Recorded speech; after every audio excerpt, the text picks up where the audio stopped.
Chapter 46, Third Year, The Slug Club. Monday, October 8th, 1973. Sirius, you'd better come up with the replacement words. You're the most... Verbose? Sirius supplied, yawning. Loquacious? Garrulous? Exactly. Remus smiled. I'll work on figuring out which spell we'll need. And James, you can figure out how we actually managed to cast it on the whole house. That's going to be really hard, I think. Peter, you better help with that. Hark at Mooney. James laughed, buttering his toast. Giving the orders now. The Marauders are a socialist utopia. Sirius yawned again. We don't have leaders. Enjoying Muggle studies, are you? Remus raised an eyebrow. Sirius lay his head on the dining table, closing his eyes and flipping 2 fingers at Remus. An owl landed on the breakfast table. It was James's. Sirius's owl had been confiscated by his parents so many times that he may as well not have one at all. Peter typically relied on the school owls, and Remus never received post anyway. What the hell?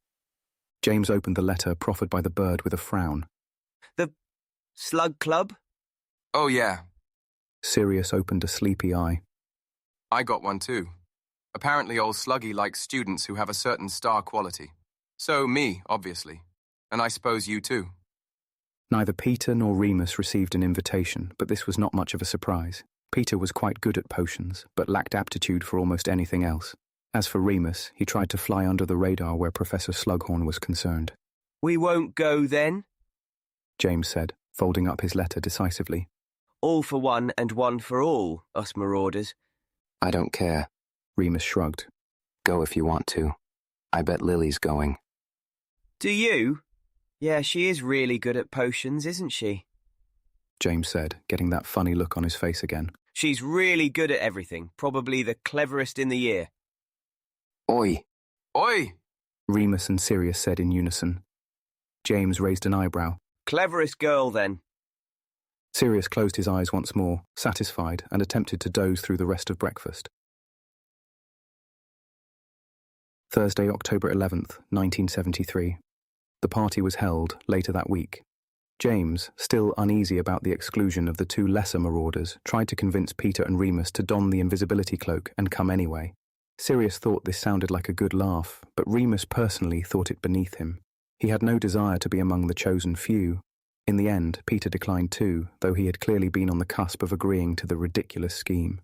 Anyway, Thursdays were Remus's favourite day of the school week, specifically Thursdays from 2 p.m. to 4 p.m, that slot in his timetable allotted to care of magical creatures. Their Wednesday lessons were always theory-based, and Remus liked those too. He'd never heard anyone talk about biology like Professor Ferox. But Thursdays were given over to practical lessons, and the class would walk out onto the grounds, or else arrive at the classroom to find a new creature waiting for them, Ferox bright with excitement to show them.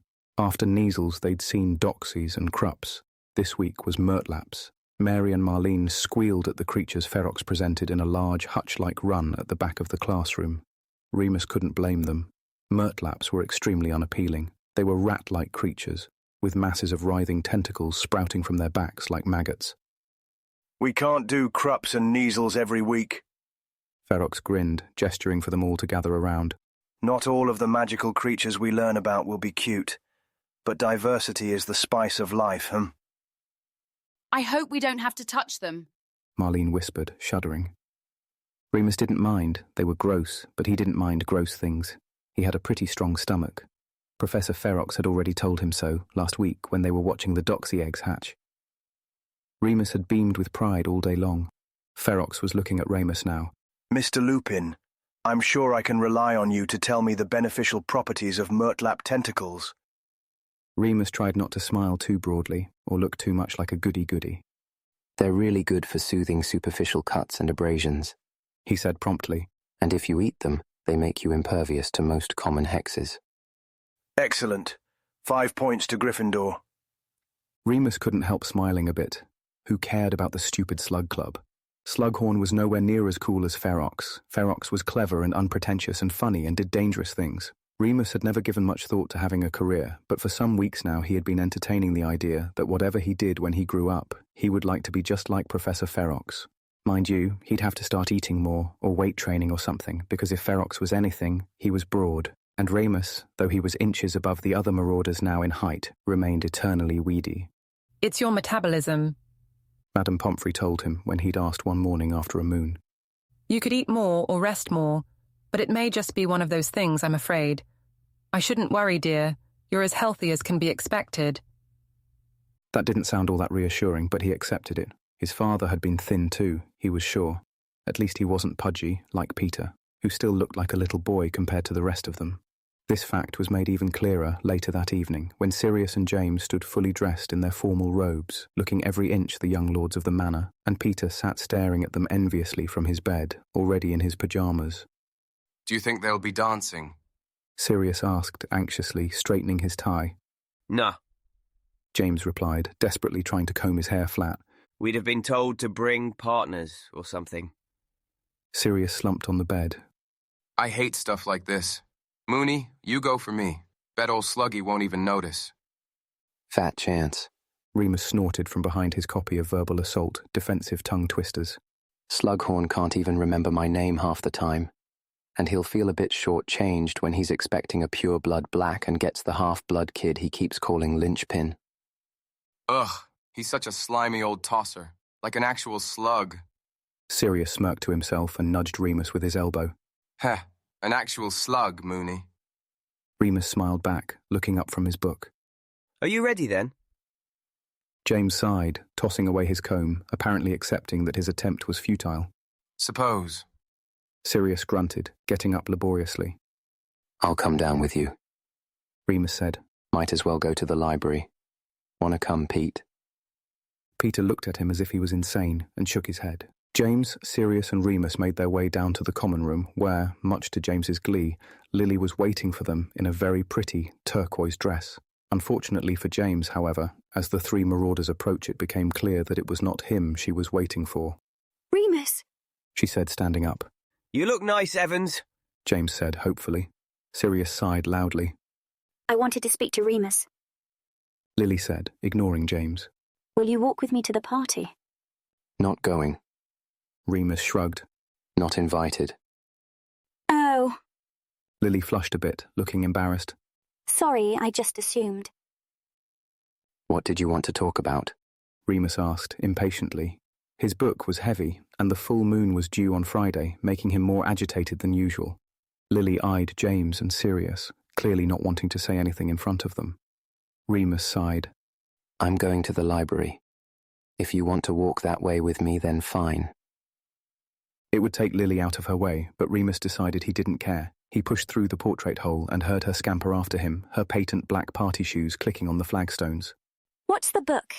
Lily panted, struggling to catch up with Remus's long-legged stride. Nothing. He said, deliberately covering the title with his arm. Just some research. It's not something nasty, is it? Lily asked, disapprovingly. It's not another horrid thing to do to Severus. I knew that's what you wanted to talk about.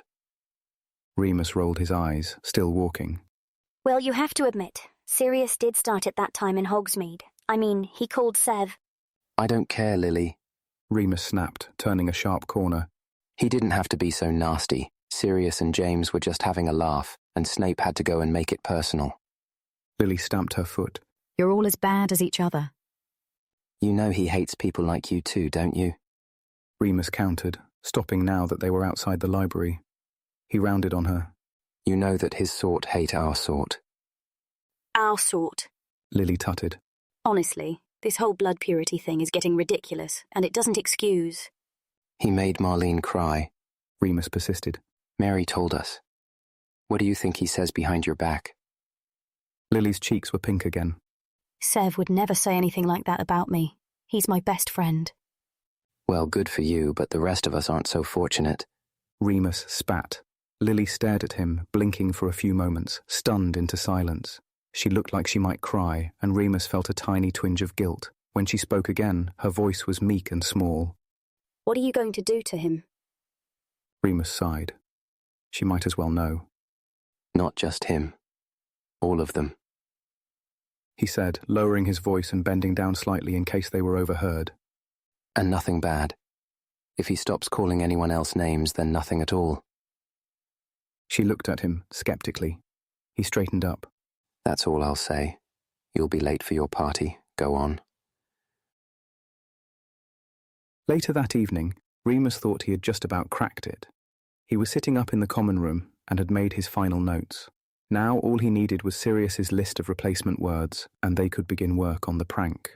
It was almost 11 o'clock when the portrait hole swung open and Lily Evans marched in with a face like thunder. There were odd silvery marks on her dress that caught the light as she charged in. What's up, Evans?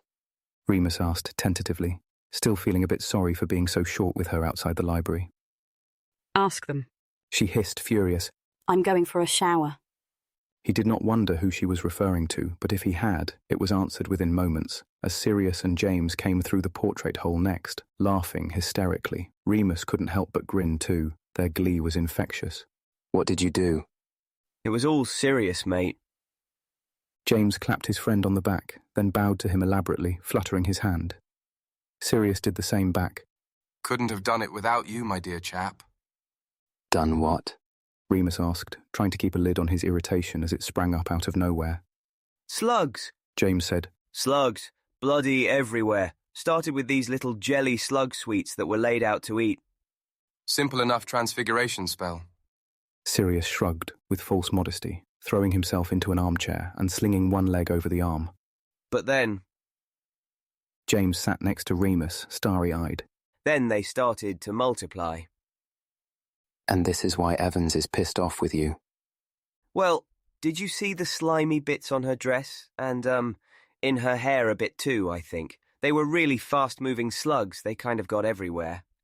No sense of humour, that one. Sirius yawned. She ought to be thanking us for livening things up a bit. The nerve of some people, Remus said dryly. See, you understand, Mooney. Sirius grinned. You'd let us slime you, wouldn't you? Remus thought it best to ignore that and address James instead. So did Slughorn know it was you? Yeah, it was pretty obvious. We were the only ones not screaming. Detentions? 3 weeks. Cauldron scrubbing. That's fine. Helps build up my muscles. James flexed his arms, which, it had to be said, didn't look particularly muscular. Good news, though. Sirius piped up. No more parties for us. We're out of the Slug Club. And into the history books! James crowed, causing all three of them to dissolve into fits of laughter.